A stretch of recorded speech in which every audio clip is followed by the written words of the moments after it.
Doctor BR Ambedkar Konaseema జిల్లా కొత్తపేట మండలం శివారు ఏనుగుల మహల్ గ్రామంలో వైసీపీ నుండి 50 కుటుంబాల వారు సుమారు 200 మంది తెలుగుదేశం పార్టీలో భారీగా చేరికలు జరిగాయి. తెలుగుదేశం జనసేన ఉమ్మడి ఎమ్మెల్యే అభ్యర్థి బండారు సత్యానందరావుకి కండువాలు కప్పి వారికి పార్టీలోకి ఆహ్వానించారు. ఈ సందర్భంగా ఆయన మాట్లాడుతూ పార్టీలో చేరిన అందరికీ సాధారణంగా స్వాగతం పలుకుతున్నానని, ఎటువంటి భేదాలు లేకుండా టీడీపీ కుటుంబ సభ్యులతోనూ అలాగే జనసేన పార్టీ కుటుంబ సభ్యులతోనూ కలిసిమెలిసి పనిచేయాలన్నారు.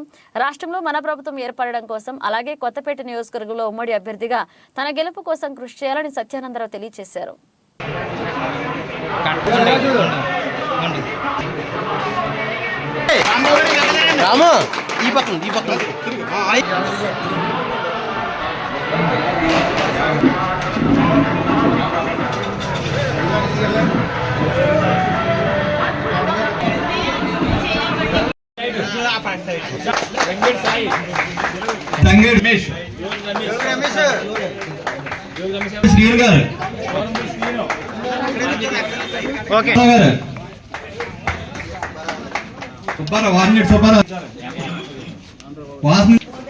వాసనెట్ గణేష్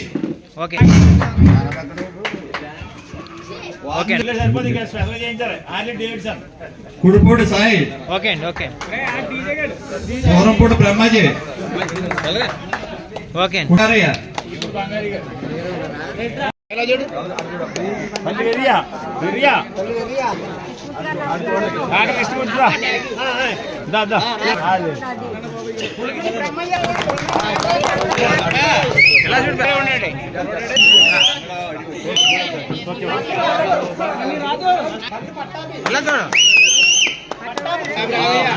క్లాప్స్ కూడా ఎంకరేజ్ చేయండి.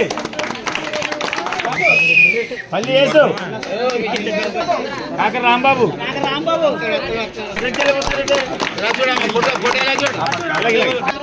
కాకర నారాయుడు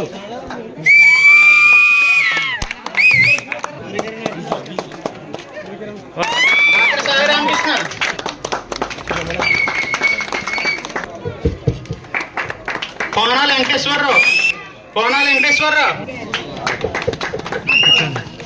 గౌసింగ్ నక్కమన్ రత్న కుమార్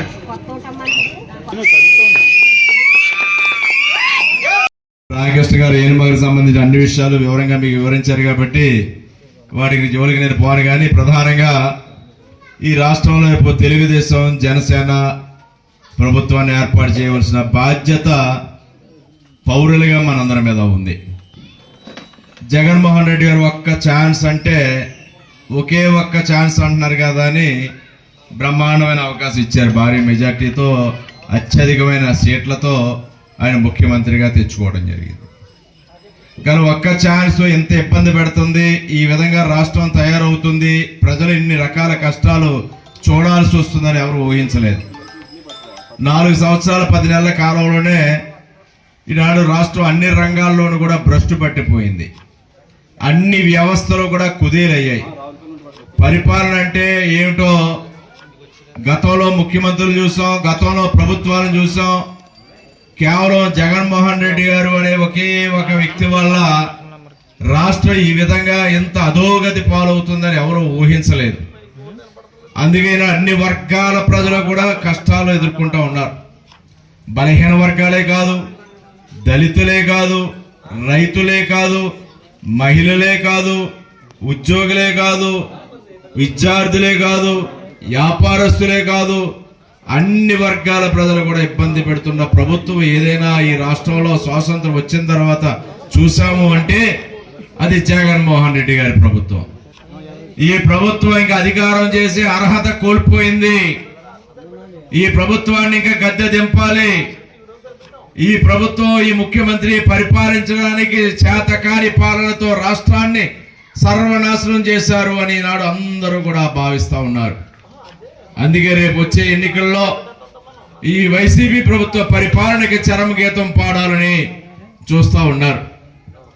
ఎవరూ బయటగా మాట్లాడట్లేదు. కానీ రేపు వచ్చే ఎన్నికల దాకా ఓపిక పట్టి ఓటు అనే ఆయుధంతో జగన్మోహన్ రెడ్డిని గద్దె దింపకపోతే రాష్ట్రం ఏ విధంగా ఇంకా సర్వనాశనం అవుతుందని గుర్తించారు. అందుకే వారు ఎదురు చూస్తున్నారు. రేపు వచ్చే ఎన్నికల్లో తెలుగుదేశం జనసేన ప్రభుత్వం నారా చంద్రబాబు నాయుడు గారు ముఖ్యమంత్రిగా ప్రజలందరూ తెచ్చుకోబోతా ఉన్నారనేది రేపు జరగబోతున్నటువంటి తథ్యమని మీకు తెలియజేస్తా ఉన్నా. ఆశీస్సులు కోరుతా ఉన్నాను. తెలుగుదేశం జనసేన ఉమ్మడి అభ్యర్థిగా మీ ముందుకు వస్తా ఉన్నాను. మీ అందరూ కూడా మీ ఆశీస్సులు ఇవ్వండి. ఇక్కడ ఏ అయితే సమస్యలు ఉన్నాయో ఇది ఎప్పుడు కూడా నా సొంత గ్రామం లాంటిదే ఏనుమహల్ అని నేను ఎప్పుడూ భావించాను. వాడపాడు ఎంతో నాకు ఏనుమహల్ కూడా అంతే. మీరు ఎప్పుడు నాకు చూపించారు. ఇక్కడ సమస్యల పరిష్కారానికి పూర్తి బాధ్యతను వహిస్తానని సర్పంచ్ గారు ఉన్నారు, జయలక్ష్మి గారు, ఎంపీటీసీ గారు ఉన్నారు,